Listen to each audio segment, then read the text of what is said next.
Qui dopo 42 anni appunto siamo a Gemona, che è simbolo della ricostruzione, ma non solo la ricostruzione fisica, la ricostruzione morale non soltanto del Friuli ma di tutta Italia. La ricostruzione è base di partenza e viene preso come esempio a livello nazionale per qualsiasi diciamo, pratica virtuosa che ha tenuto insieme non soltanto un territorio ma un popolo.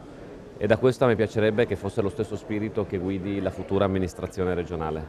Dobbiamo partire con quei valori sapendo che ogni volta che costruiamo non lo facciamo per incensare l'amministratore di turno, ma lo facciamo per costruire il futuro della nostra terra e dei nostri figli, che è lo stesso spirito con il quale sono state ricostruite queste terre.